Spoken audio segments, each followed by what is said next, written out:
বন্ধুরা আজকে নিয়ে এসেছি অজানা এক ইউনিক রেসিপি তোমাদের জন্য।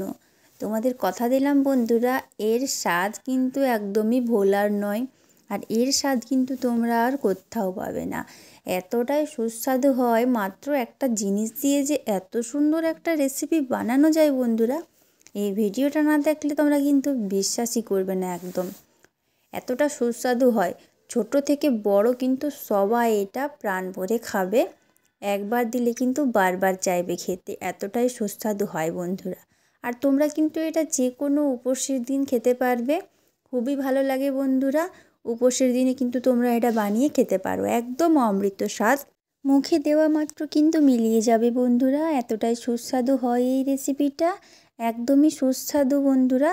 তো ভালো লাগলে চ্যানেলটা সাবস্ক্রাইব করতে ভুলবে না। চলো রেসিপিটা শুরু করি। এই দেখো, প্রথমেই আমি নিয়েছি কিন্তু সাবুদানা দিয়েই বানাবো। বড় সাবুদানা নিয়েছি। এই দেখো, এটা কিন্তু আমি মিক্সার গ্রাইন্ডারে গুঁড়ো করে নিলাম। আর এইখানে আমি একটুখানি জল গরম হতে দিয়েছি। আর এইখানে নিয়েছি বন্ধুরা লিকুইড দুধ, এটাও আমার কাজে লাগবে। এই দেখো, সাবুদানাটা প্রথমে আমি গুঁড়ো করে নিয়েছিলাম বন্ধুরা। এই দুধটা ততক্ষণ আমি ফুটতে দিয়ে দিচ্ছি একটু। এরপর বন্ধুরা এই সাবুদানাটা কিন্তু আমি উষ্ণ গরম জলটা দিয়ে কিন্তু মেখে নেব। হালকা হাতে কিন্তু মাখতে হবে, খুব গরম থাকে যেহেতু। এই দেখো, একটুখানি মেখে আমি এর মধ্যে দিয়ে দিলাম 1 চামচ কাস্টার্ড পাউডার, দিয়ে দিলাম 1 চামচ কিন্তু গুঁড়ো দুধ। এগুলো কিন্তু ছোট চামচে দেবে, আমি যেহেতু বড় চামচ নিয়েছি তাই কিন্তু ভর্তি দিলাম না। এরপর এটাকে মেখে নেব। এই দেখো, এরকম একটা ডো তৈরি হবে তোমাদের। এরপর যে দুধটা ফুটতে দিয়েছিলাম ওর মধ্যে একটুখানি চিনি, এলাচ আর গুঁড়ো দুধ দিয়ে দিয়েছি 1 চামচ করে। চিনিটা কিন্তু তোমরা যেমন মিষ্টি খাও বন্ধুরা ঠিক সেইভাবে দেবে, একটুখানি মিশিয়ে দেবো এটা। এই দেখো, গুঁড়ো দুধটা দিয়ে দিচ্ছি। গুঁড়ো দুধটা এরপর এর সাথে ভালো করে আমি মিশিয়ে নিলাম বন্ধুরা। এরপর এটাকে আবারও ফুটিয়ে নেব কিছুক্ষণ।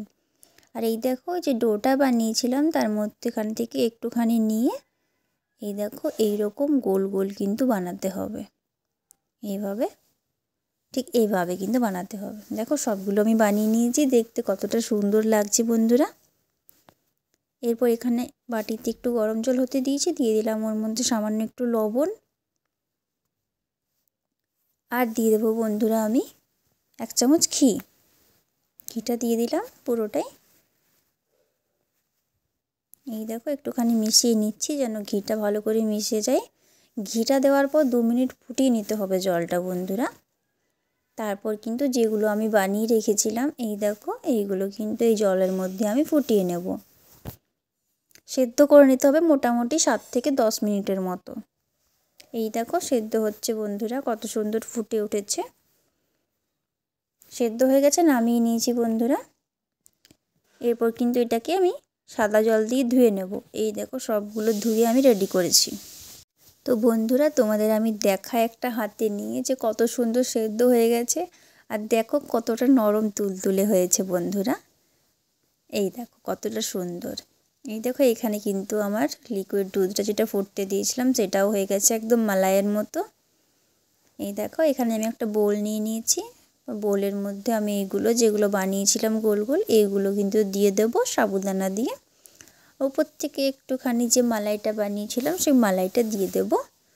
আবারও কিন্তু এগুলো দেব, আবারও মালাই দেব। এই রকম করে কিন্তু এটা দিতে থাকবো। এই দেখো, আবারও একটু মালাইটা দিয়ে দিচ্ছি, ঠিক এইভাবে দেব। সবটা হয়ে যাওয়ার পর বন্ধুরা বাটির মধ্যে আমি একটুখানি গ্রেট করা কাজু বাদাম ছড়িয়ে দিয়েছি। তো দেখো কতটা সুন্দর হয়েছে বন্ধুরা আজকের ডেজার্টটা, দেখে কতটা লোভনীয় মনে হচ্ছে। তো বন্ধুরা, তোমরা কিন্তু এইভাবে ডেজার্টটা বানিয়ে খেতে পারো। আর এটা কিন্তু যে কোনো উপোসের দিনেও তোমরা কিন্তু বানাতে পারবে বন্ধুরা, অসাধারণ লাগে খেতে।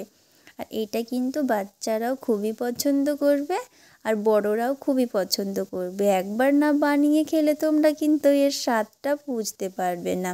তার জন্য অবশ্যই তোমাদের একবার বানাতে হবে।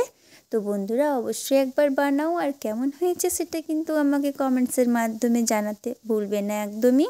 ভালো লাগলে অবশ্যই একটা লাইক দেবে। আর এই রকম আরও নতুন নতুন রেসিপি পাওয়ার জন্য কিন্তু আমার চ্যানেলটা অবশ্যই সাবস্ক্রাইব করে রাখবে। আর পাশে থাকা বেল আইকনটা প্রেস করবে আমার ভিডিও নোটিফিকেশন সবথেকে আগে পাওয়ার জন্য। তো বন্ধুরা, তোমরা সবাই খুব ভালো থেকো, সুস্থ থেকো, সাবধানে থেকো। আর এইটা অবশ্যই বাড়িতে একবার ট্রাই করো। দেখা হবে আবার নতুন কোনো ভিডিও নিয়ে তোমাদের সাথে।